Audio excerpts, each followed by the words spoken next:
Alléluia. Amen.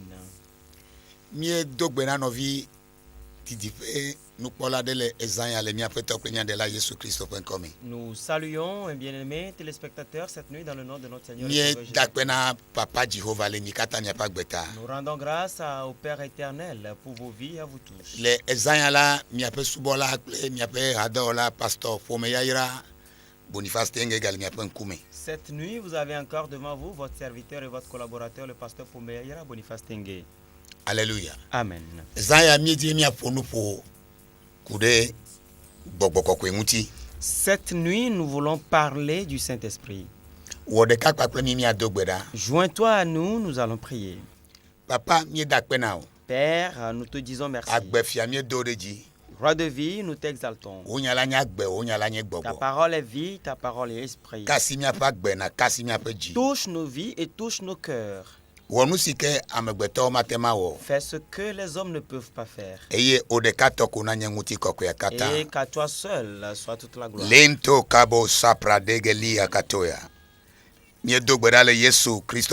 Nous prions dans le nom de Jésus. Amen. Dis-moi Amen. Nous allons voir quelque chose dans le livre de Jean au chapitre 14. Du verset 15 au 17e. Là, il a dit,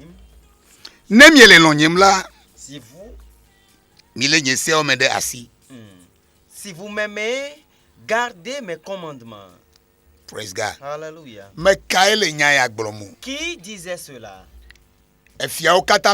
Le roi de tous les rois.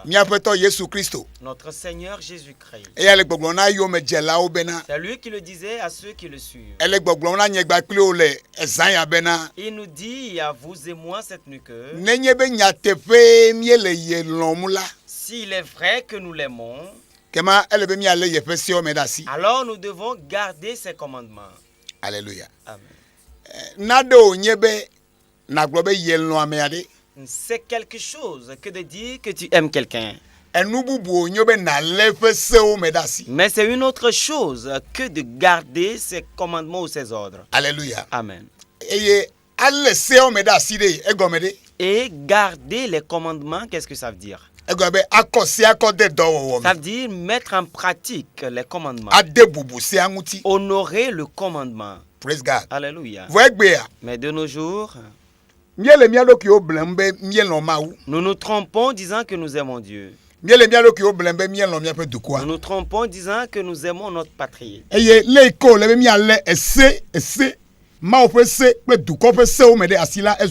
la manière dont nous devons garder les commandements de Dieu et les lois du pays, c'est un problème pour nous. Amen. Amen. Si nous voyons le 16e verset, il a dit, Alléluia. Amen.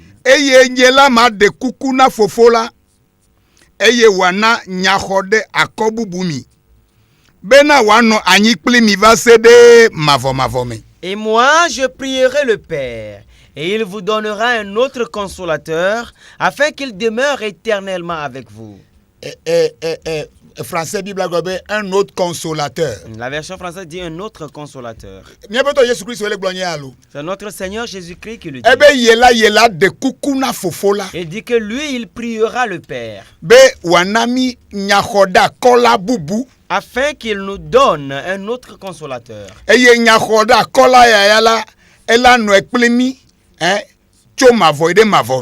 ce consolateur, lui, il sera avec nous éternellement. Et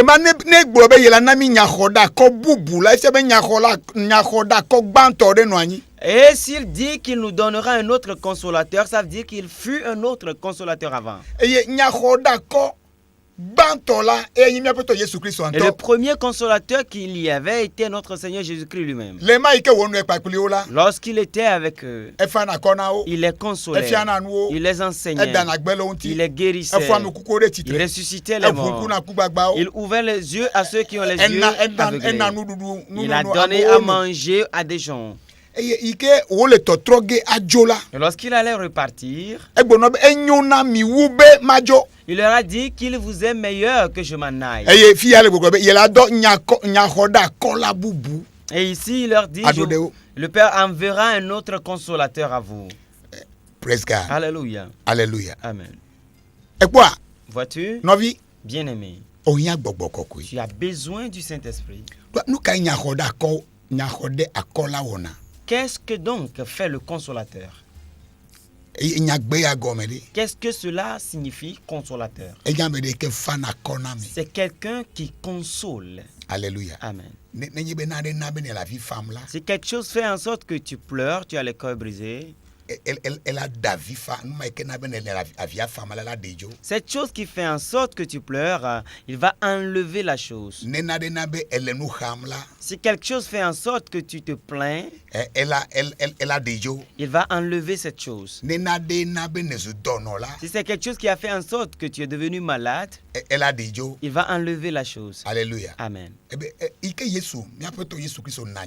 Lorsque notre Seigneur Jésus-Christ fut, il était pour eux le guide. C'est lui qui les conduisait, il était devant eux. Alléluia. Amen. Maintenant, lorsque l'Esprit de Dieu, l'Esprit Saint est venu, il est devenu notre guide. Alléluia. Amen. C'est pour André. Écoutons le verset 17e.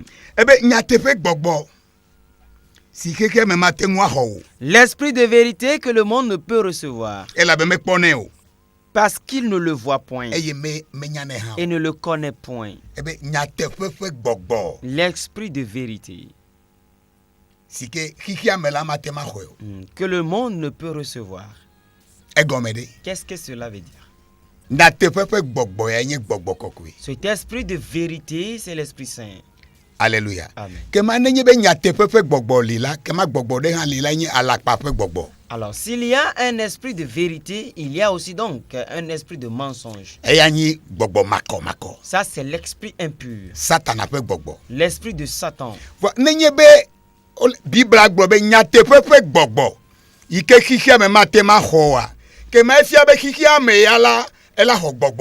Alors, si la Bible dit que l'esprit de vérité que le monde ne peut recevoir, ça veut dire que le monde recevra un autre esprit au moins.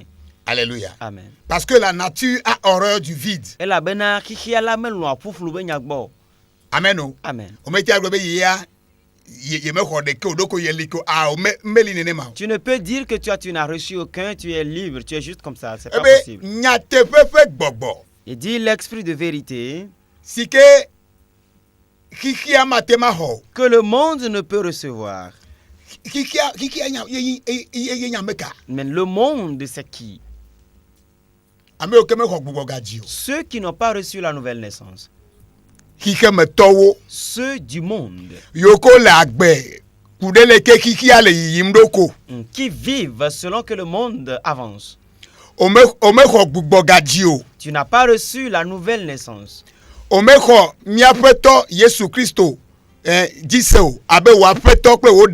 ne crois pas en notre Seigneur Jésus-Christ comme ton Seigneur et Sauveur. Tu ne vis pas conformément à la parole de Dieu. Celui qui ne marche pas dans la parole de Dieu. Et c'est lui l'enfant du monde, ceux du monde. Et toi, tu n'es sous aucune loi. Tu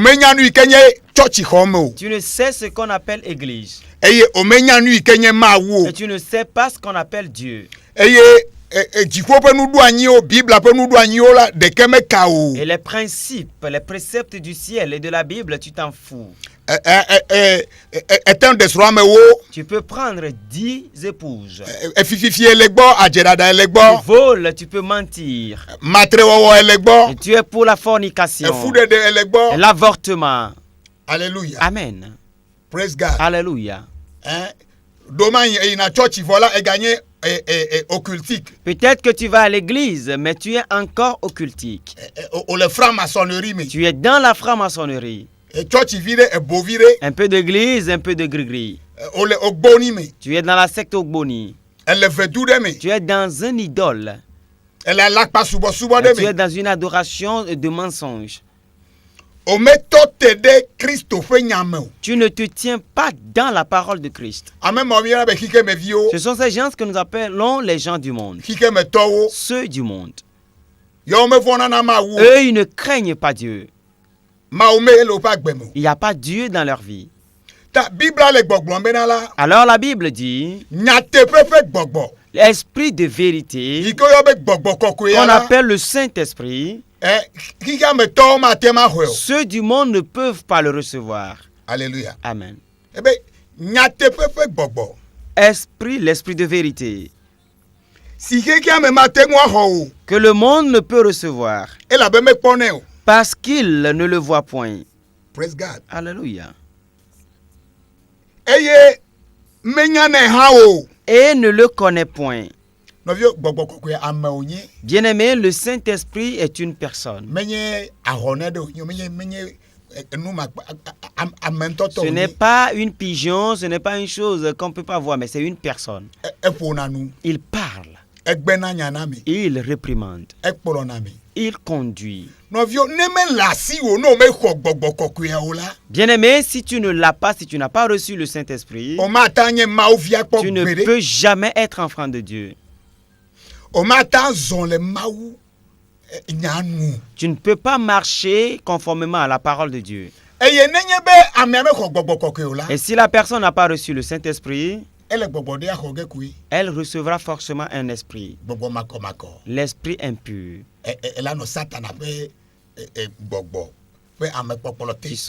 Tu seras sur la conduite de l'esprit de Satan.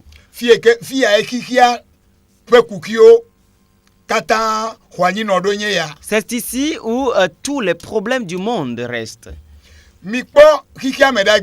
Regardez dans le monde aujourd'hui. Regardez les dirigeants, les grands leaders. Je parle de leaders dans tous les domaines. Je parle des leaders du domaine de Dieu. On peut l'appeler pasteur. On peut l'appeler prêtre. On peut l'appeler enfant de Dieu. On peut l'appeler bishop, apôtre. Mais si tu n'as pas reçu le Saint-Esprit, tu seras un agent de Satan.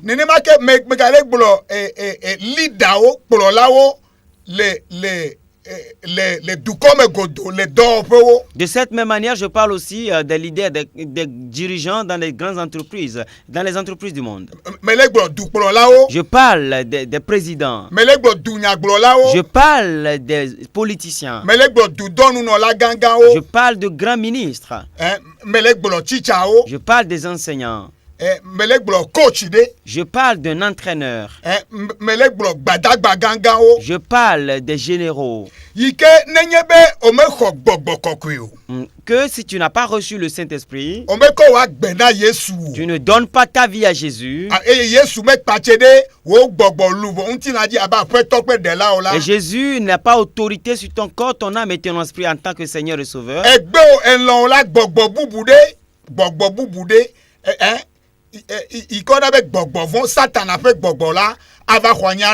Un autre esprit qu'on appelle esprit de Satan, les démons viendront s'asseoir en toi.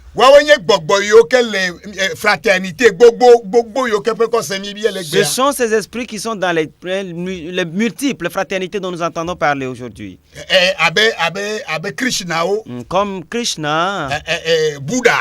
L'adoration du Bouddha, Rose-Croix et Kanka, la Rose-Croix, la franc-maçonnerie, les idoles, les vaudous et autres. Alléluia. Amen.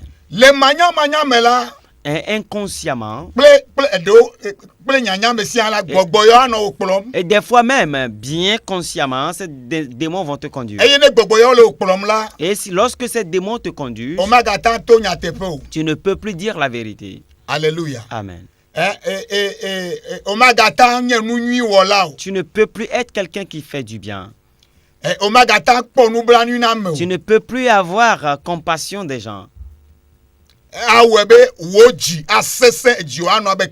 Cela fera en sorte que ton cœur sera dur comme une pierre. Et tu seras dur de tête comme celui d'un crocodile.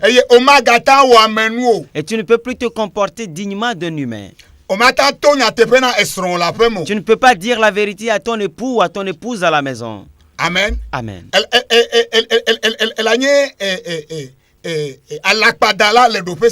Tu seras menteur à tous les niveaux. Alléluia. Amen. Praise God. Alléluia. Tu peux te marier aujourd'hui, tu fais le divorce, demain tu te maries, tu le répudies, ainsi de suite. Prendre la femme d'autrui ne te dira rien.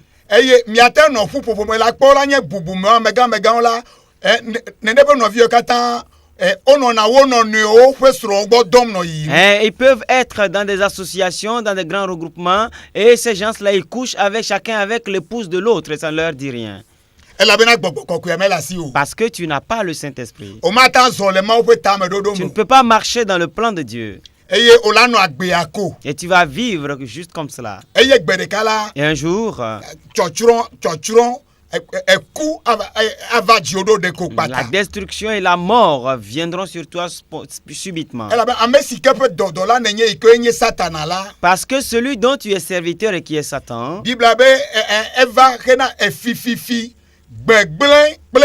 la Bible dit qu'il est venu pour le vol, tuer et détruire.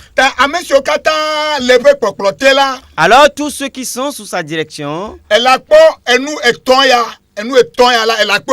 ces trois choses, vous allez les voir dans leur vie. Le vol, la destruction et le meurtre. Alléluia. Amen. Praise God. Alléluia.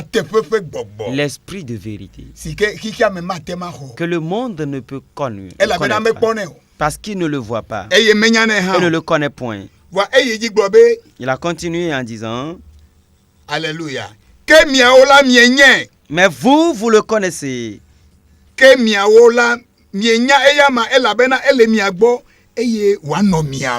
Mais vous le connaissez car il demeure avec vous et il sera en vous. Est-ce que vous voyez?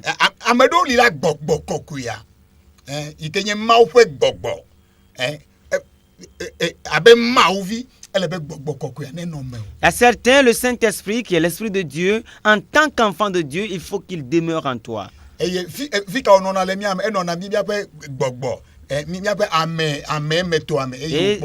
il reste où? Il reste dans notre esprit qui est notre homme intérieur et il nous conduit. Et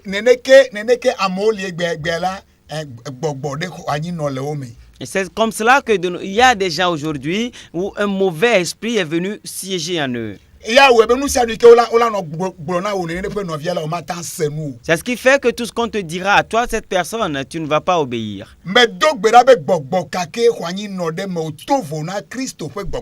Je prie que quelque esprit qui s'est siégé en toi, différent de l'esprit de Christ, dans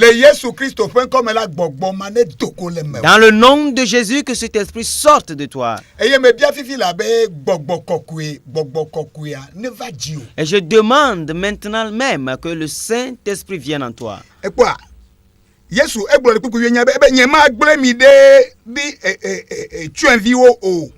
Verset 18, Jésus a dit, je ne vous laisserai pas des orphelins. Je viendrai à vous.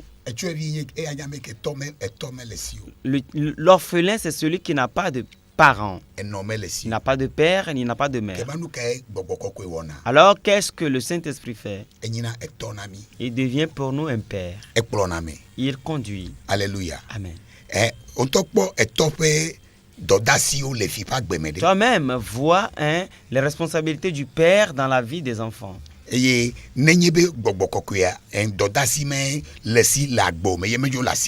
si c'est cette responsabilité que le Saint-Esprit a dans ta vie, et toi tu ne l'as pas,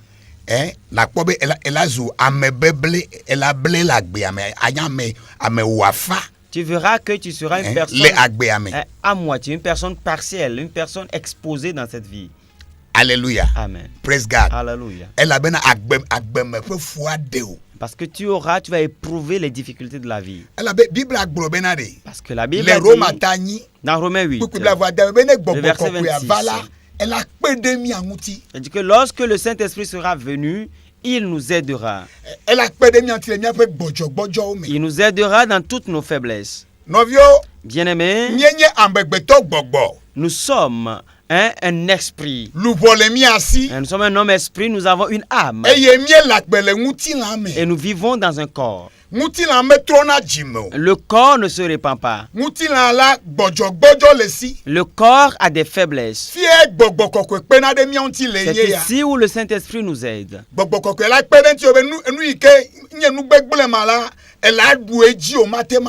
Le Saint-Esprit va t'aider en sorte que ce qui est cette mauvaise chose, tu vas la dominer, tu ne vas pas pouvoir le faire. Il va t'aider en sorte que tu sois une personne qui est capable de marcher avec Jésus. La Bible dit que le Saint-Esprit nous conduit dans la vérité totale. Alléluia. Amen. Mais si tu ne l'as pas, imagine qu'est-ce qui va te conduire. Alléluia. Amen. Imagine voir comment serait ta marche.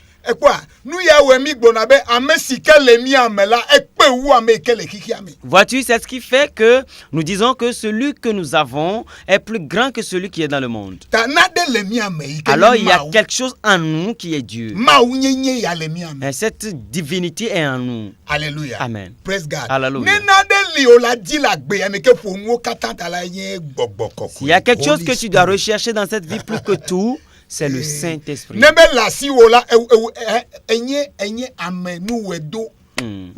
Si tu ne l'as pas, tu es la personne la plus misérable qui soit dans la vie.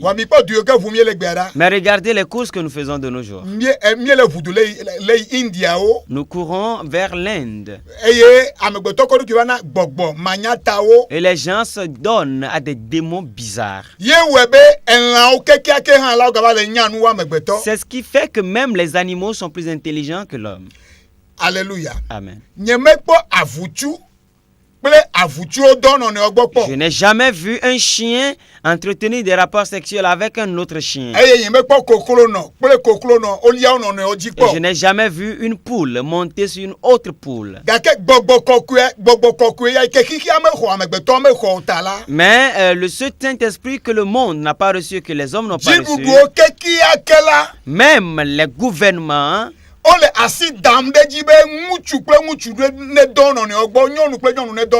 sont en train d'être d'accord, de ratifier que les hommes peuvent entretenir des rapports sexuels entre eux et les femmes aussi le faire entre elles.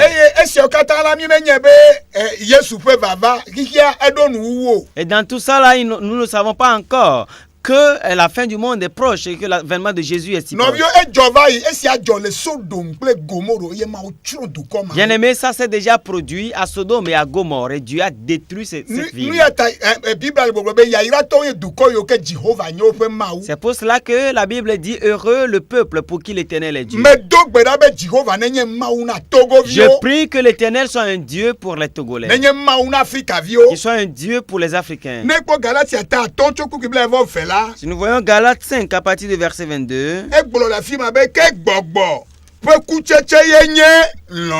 mais le fruit de l'esprit, c'est l'amour, la joie, la paix, la patience, la bonté, la bénignité, la fidélité, la douceur, la tempérance.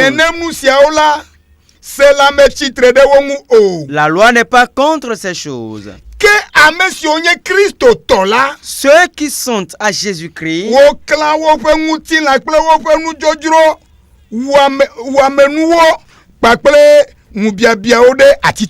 ont crucifié la chair avec ses passions et ses désirs. Voyez-vous ce qu'on a dit ici?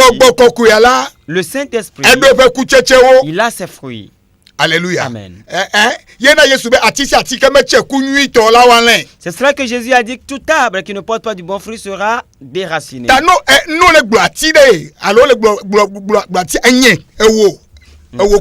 Alors, lorsqu'on parle d'un arbre ou de l'arbre, on parle de toi, on parle de moi. Il faut que tu portes du bon fruit. Le fruit de la vérité. Le fruit de l'amour. Le fruit de la patience. Le fruit de la bénignité.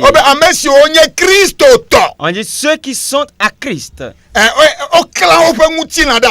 Ils ont crucifié leur corps sur la chair. Ce n'est pas quelqu'un qui les a crucifiés, mais eux-mêmes ils ont crucifié leur chair. Ça veut dire que la chair est réduite au silence. Et c'est l'esprit qui le conduit, c'est l'esprit qui a autorité sur lui.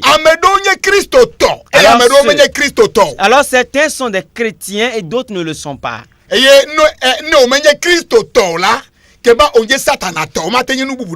Et si tu n'es pas chrétien, tu n'es pas à Christ, alors tu es à Satan. Alléluia. Amen. Et tu ne peux pas crucifier ta chair dans ce second cas. Si tu es pasteur, tu vas entretenir des rapports sexuels avec les fidèles. Parce que tu n'as pas sacrifié ta chair.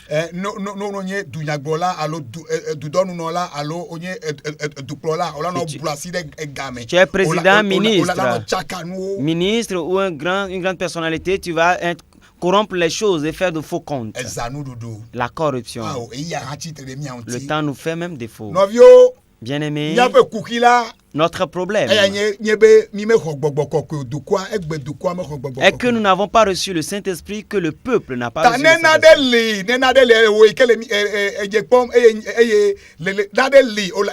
Saint-Esprit. Alors s'il y a quelque chose, toi qui nous suis, tu dois faire, est que tu demandes l'Esprit de Jésus-Christ. Le Saint-Esprit est un don. Le salut, c'est un don. La guérison, c'est un don. Tu n'as pas besoin d'aller jeûner avant de recevoir le Saint-Esprit. Parce que Dieu l'a déjà donné, c'est déjà dans le monde. Depuis qu'il est descendu au jour de la Pentecôte, il n'est plus retourné. Toi qui nous suis, je prie pour toi maintenant. Je prie que tu reçoives le Saint-Esprit. Je prie que le Saint-Esprit descende sur toi et que son onction brise tous les jours sur sa vie. Et que les fruits du Saint-Esprit se manifestent maintenant. Reçois le Saint-Esprit cette nuit. Reçois le Saint-Esprit cette nuit. Reçois le Saint-Esprit cette nuit. Et tout démon, la puissance de la sorcellerie, des ténèbres qui règnent en toi, j'ordonne maintenant qu'il sorte en toi au nom de Jésus-Christ pour que tu deviennes réellement libre. Sois prospère.